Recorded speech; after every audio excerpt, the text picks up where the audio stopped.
Il y a 78 ans, alors que nous croupissions dans les camps de la mort et que nous assistions chaque jour aux souffrances et à l'extermination de nos familles et de nos camarades, nous n'aurions jamais pu croire que nous représenterions les 3% des survivants juifs français qui retrouveraient la liberté en janvier 1945.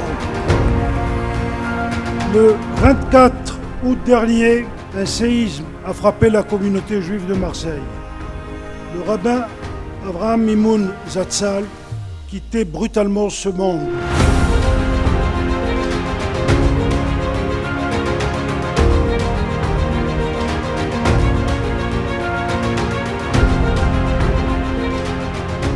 Vous revoir ici tous en présentiel, c'est pour moi en tous les cas la définition du bonheur.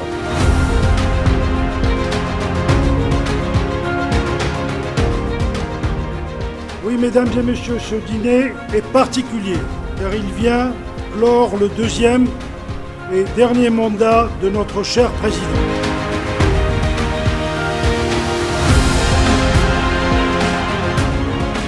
Je veux m'adresser à vous comme un citoyen français engagé, comme un juif inquiet, mais aussi comme un homme déterminé.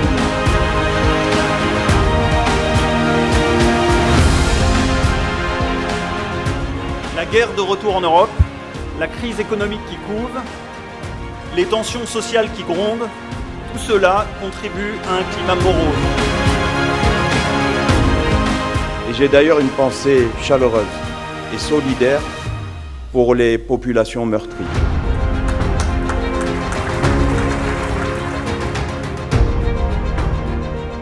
Pour moi, ce fut la connaissance de l'extermination de mon père, de ma maman et de ma grand-maman dans les chambres à gaz d'Auschwitz.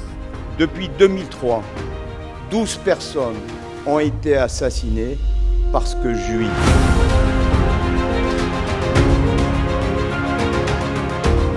Je rappelle que nous avons déjoué 39 attentats terroristes, dont une partie malheureusement visait des écoles ou des lieux juifs. Le poison de l'antisionisme, avatar de l'antisémitisme, est un mal quotidien, insidieux, qui instille dans les banlieues françaises la haine permanente du juif. Quel étrange besoin, en effet, de dénoncer les prétendus abus d'Israël, quand par ailleurs on se tait sur les Ouïghours, l'Ukraine, le Darfour, le Tibet, ou les persécutions des femmes et des homosexuels en Iran ou en Afghanistan.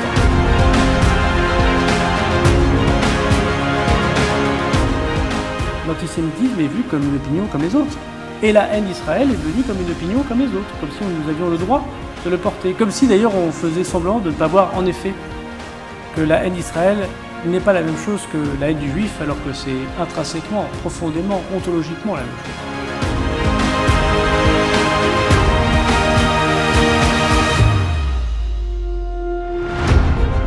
Que je sache, Israël n'a jamais institutionnalisé un régime d'oppression et de domination pour un groupe racial.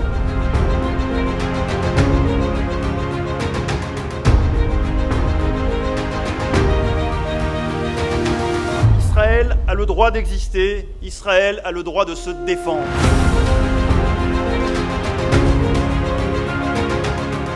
Le passé est un présent que nous offre l'avenir, disait Malraux. Alors, continuez à nous aider pour que la justice ne retienne pas l'irresponsabilité de l'assassin de Sarah Halimi au mois d'avril 2017.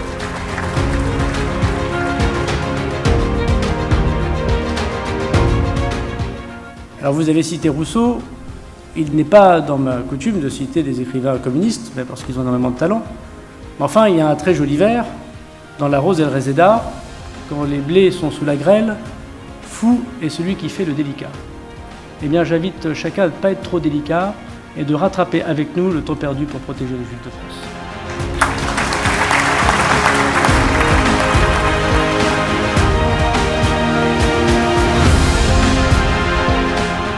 J'exprime ce soir, à cette occasion, au nom du CRIF, la solidarité des Juifs de France avec la communauté musulmane. J'ai une pensée pour celles et ceux qui nous protègent, ces policiers, ces militaires et toutes les forces de secours et de sécurité.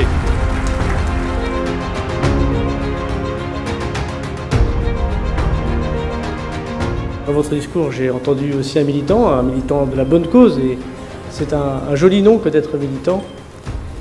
Et je souhaite à ceux qui vont vous remplacer autant d'énergie et autant de caractère.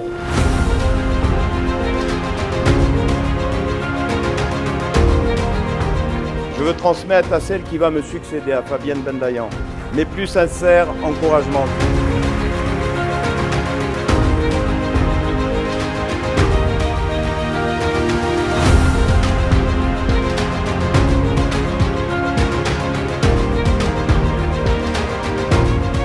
Un jour, M. Heiselbeck m'a dit « Les déportés ont le droit de bénir. Alors je vous bénis tous. »